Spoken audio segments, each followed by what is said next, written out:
ನಮಸ್ಕಾರ. ದೇವಾನಾಂ ವಿದಮಾಮನಂತಿ ಮುನಯಃ ಕಾಂತಾಂ ಕ್ರತುಂ ಚಾಕ್ಷುಷಂ. ನಾಟ್ಯಂ ಭಿನ್ನ ರುಚೇರ್ಜನಸ್ಯ ಬಹುಧಾಪ್ಯೇಕಂ ಸಮಾರಾಧನಂ. ನಾಟ್ಯ ಅನ್ನೋದು ಉಂಟಲ್ಲ, ಅದು ದೇವತೆಗಳನ್ನೇ ಸೆಳೆಯೋದು. ದೇವತೆಗಳ ಪ್ರೀತ್ಯರ್ಥ ನಡೆಸೋ ಯಜ್ಞದ ಥರ ಕಣ್ಣುಗಳ ಪ್ರೀತ್ಯರ್ಥ ಮಾಡೋ ಯಜ್ಞ ಅದು. ಹಾಗಂತ ಮುನಿಗಳೇ ಕೊಂಡಾಡ್ತಾರಂತೆ. ಸಾಕ್ಷಾತ್ ಮಹೇಶ್ವರನೇ ಪಾರ್ವತಿಯನ್ನು ಕರೆಕೊಂಡು ಇದನ್ನು ಪ್ರದರ್ಶಿಸಿದನಂತೆ. ಸತ್ವ ರಜಸ್ತಮೋ ಗುಣಗಳಿಂದ ಕೂಡಿದ ಲೋಕದ ಜನರ ನಡಾವಳಿಯನ್ನು ಕಾಣಿಸೋದಂತೆ ಇದು. ಭಿನ್ನ ರುಚಿಗಳಿಂದ ಕೂಡಿರೋ ಅಸಂಖ್ಯಾತ ಜನಕ್ಕೆ ಸಾರ್ವತ್ರಿಕ ಸಂತೋಷ ಕೊಡೋ ಸಮಾರಾಧನವಂತೆ ಇದು.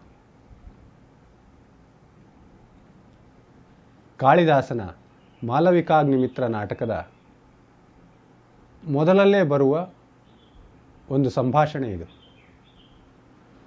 ನಾನು ಈ ಸಲದ ಸಂಚಿಕೆಯನ್ನು ಯೋಚನೆ ಮಾಡ್ತಾ ನಾಟಕಗಳ ಮೂಲಕ ನಾಟಕಕಾರ ನಾಟ್ಯದ ಬಗ್ಗೆ, ಅಭಿನಯದ ಬಗ್ಗೆ, ತನ್ನ ಪಾತ್ರಗಳ ಮುಖಾಂತರ ಯಾವ ರೀತಿಯ ಮಾತುಗಳನ್ನು ಆಡಿಸಿದ್ದಾನೆ ಅಂತ ಸಂಶೋಧನೆ ಮಾಡ್ತಾ ಇದ್ದೆ. ಆವಾಗ ನನಗೆ ಸಿಕ್ಕ ಅತಿ ಹಳೆಯ ಉಲ್ಲೇಖ ಇದು. ಆದರೆ ಇದು ನೇರವಾಗಿ ಅಭಿನಯದ ಬಗ್ಗೆ ಅಷ್ಟು ಸ್ಪಷ್ಟವಾಗಿ ಮಾತಾಡುವುದಿಲ್ಲ. ಸಮಗ್ರವಾಗಿ ಒಟ್ಟು ನಾಟ್ಯದ ಬಗ್ಗೆ ನಾಟ್ಯಶಾಸ್ತ್ರ ಉಲ್ಲೇಖ ಮಾಡಿರುವ ಎಲ್ಲ ವಿವರಣೆಗಳನ್ನು ಸಮಗ್ರಗೊಳಿಸಿ ಸಂಕ್ಷಿಪ್ತಗೊಳಿಸಿ ಮಾತಾಡ್ತದೆ. ನನ್ನ ಎರಡನೇ ಉದಾಹರಣೆ ಪಶ್ಚಿಮದಿಂದ ಸಿಕ್ಕುವುದು. ನಮ್ಮ ಸ್ಟ್ಯಾನ್ಸ್ಲಾವ್ಸ್ಕಿ, ಮೇಯರ್ ಹೋಲ್ಡ್, ಪೀಟರ್ ಬ್ರೂಕ್, ಇನ್ನೂ ಮುಂತಾದ ಅಭಿನಯ ಸಿದ್ಧಾಂತಕಾರರು, ಗ್ರೊಟೋವ್ಸ್ಕಿ, ಹೀಗೆ ಅಭಿನಯದ ಬಗ್ಗೆ ಮಾಡಿದ ಸಂಶೋಧನೆಗಳಿಗೆಲ್ಲ ಮುಂಚಿತವಾಗಿಯೇ ನಮ್ಮ ಮಹಾಕವಿ ಶೇಕ್ಸ್ಪಿಯರ್ ತನ್ನ ನಾಟಕದ ಹ್ಯಾಮ್ಲೆಟ್ ಪಾತ್ರದ ಮುಖಾಂತರ ನಟರಿಗೆ ಅದ್ಭುತವಾದ ಸೂಚನೆಗಳನ್ನು, ಸಲಹೆಗಳನ್ನು ಕೊಟ್ಟಿದ್ದಾನೆ. ಆ ಭಾಗವನ್ನು ನಾನೀಗ ಓದ್ತಾ ಇದ್ದೇನೆ. ನಾನು ಬಳಸ್ತಿರುವ ಅನುವಾದ ಶ್ರೀ ರಾಮಚಂದ್ರ ದೇವ ಅವರದ್ದು.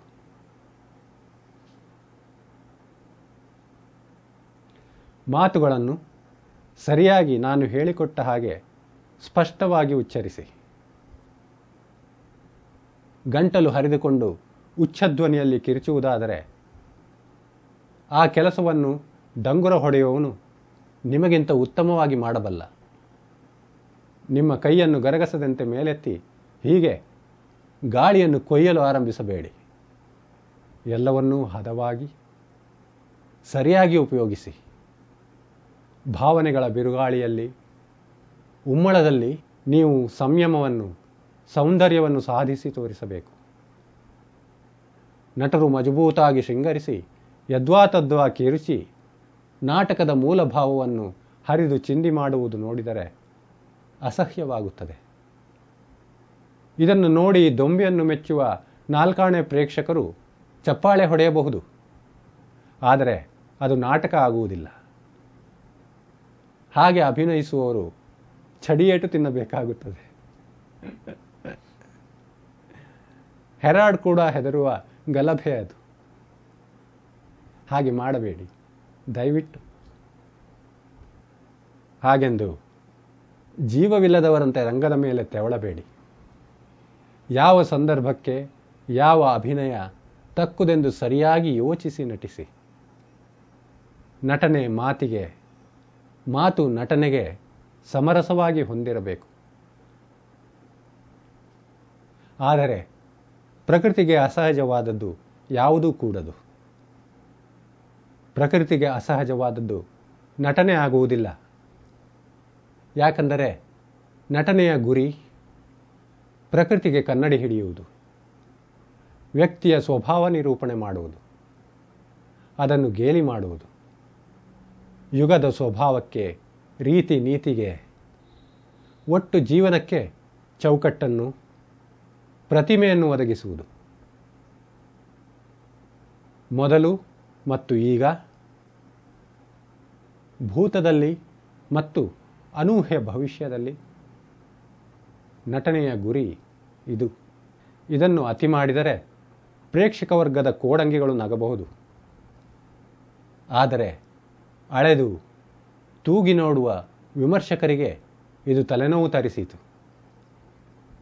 ಇವರ ಅಭಿಪ್ರಾಯವೇ ಸಭಾಂಗಣದಲ್ಲಿ ಉಳಿದೆಲ್ಲರ ಅಭಿಪ್ರಾಯಕ್ಕಿಂತ ಬೆಲೆಯುಳ್ಳದ್ದು. ಕೆಲವು ನಟರ ಅಭಿನಯವನ್ನು ನಾನೂ ನೋಡಿದ್ದೇನೆ, ಅವರನ್ನು ಹೊಗಳುವುದನ್ನೂ ಕೇಳಿದ್ದೇನೆ. ಉಚ್ಚಾರ ಕೇಳಿದರೆ ಅವರು ಆಸ್ತಿಕರಲ್ಲ, ನಾಸ್ತಿಕರಲ್ಲ, ಮನುಷ್ಯರಾದರೂ ಹೌದೋ ಅಲ್ಲವೇ ಎಂದು ಅನುಮಾನವಾಗುತ್ತದೆ.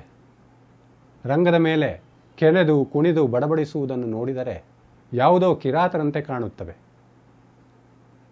ಅವರು ಮನುಷ್ಯರನ್ನು ಅನುಕರಿಸುವ ರೀತಿ ಅಷ್ಟು ಅಸಹ್ಯ. ಆದಷ್ಟು ತಿದ್ದಿಕೊಳ್ಳಿ. ವಿದೂಷಕನ ಪಾತ್ರ ಮಾಡುವವನು ಹೇಳಿಕೊಟ್ಟ ಮಾತುಗಳನ್ನು ಅಷ್ಟೇ ಉಚ್ಚರಿಸಬೇಕು. ಬಾಯಿಗೆ ಬಂದಂತೆ ಮಾತಾಡಿ ನಗಿಸುತ್ತಾ ಕೂತರೆ ನಾಟಕದ ಮುಖ್ಯ ವಸ್ತು ಮಸುಕಾಗುತ್ತದೆ. ಹಾಗೆ ನಟಿಸುವುದು ಧೂರ್ತತನ, ತಲೆಹರಟೆ, ಅತಿ ಆಕಾಂಕ್ಷೆ. ಹೋಗಿ ಬೇಗ ತಯಾರಾಗಿ.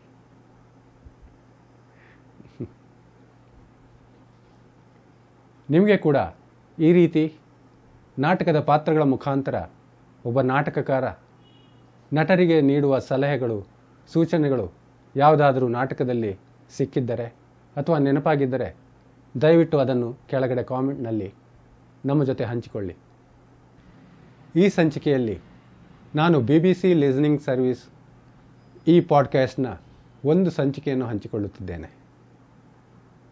ಅದರಲ್ಲಿ ಅದರ ನಿರೂಪಕ ತ್ರಿಪೆನ್ನಿ ಒಪೆರಾ ನಾಟಕ ಹೇಗೆ ಆಗ ಚಾಲ್ತಿಯಲ್ಲಿದ್ದ ಶ್ರೀಮಂತ ವರ್ಗದ ಬೂರ್ಜ್ವಾಜಿ ಸಂಪ್ರದಾಯದ ಒಪೆರಾ ಪದ್ಧತಿಯನ್ನೇ ತಲೆಕೆಳಗು ಮಾಡಿ ಬಳಸಿ ಸಾಮಾಜಿಕ ಸುಧಾರಣೆಯನ್ನು, ಸಾಮಾಜಿಕ ವಿಷಯವನ್ನು ತುಂಬ ಹರಿತವಾಗಿ ಹೇಳುವುದಕ್ಕೆ ಬಳಸಿಕೊಂಡ ಎನ್ನುವುದನ್ನು ವಿವರವಾಗಿ, ಸುಂದರವಾಗಿ ನಿರೂಪಿಸುತ್ತಾನೆ.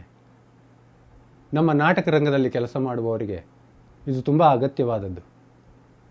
ಒಂದು ವಿಷಯವನ್ನು, ವಸ್ತುವನ್ನು ಹೇಗೆ ಪ್ರಸ್ತುತಪಡಿಸಬೇಕು, ಯಾವ ರೀತಿಯ ದೃಷ್ಟಿಕೋನ ಅಗತ್ಯ ಎನ್ನುವುದನ್ನು ಇದು ನಮಗೆ ಎಚ್ಚರಿಸುತ್ತದೆ. ದಯವಿಟ್ಟು ನಿಮ್ಮ ಬಿಡುವಿನ ಕಾಲದಲ್ಲಿ ಕೇಳಿ ನಿಮ್ಮ ಅಭಿಪ್ರಾಯ ಹಂಚಿಕೊಳ್ಳಿ. ಈ ಸಂಚಿಕೆ ನಿಮಗೆ ಇಷ್ಟವಾಗಿದ್ದಲ್ಲಿ, ಇದರಿಂದ ನಿಮಗೇನಾದರೂ ವಿಶೇಷ ಹೊಳಗಳು ಸಿಕ್ಕಿದ್ದಲ್ಲಿ ದಯವಿಟ್ಟು ಕಾಮೆಂಟ್ ಮಾಡಿ, ನಿಮ್ಮ ಸ್ನೇಹಿತರ ಜೊತೆ ಶೇರ್ ಮಾಡಿ, ಸಬ್ಸ್ಕ್ರೈಬ್ ಮಾಡಿ. ಹಾಗಿದ್ದರೆ ಮುಂದಿನ ಸಂಚಿಕೆಯಲ್ಲಿ ಸಿಗೋಣ.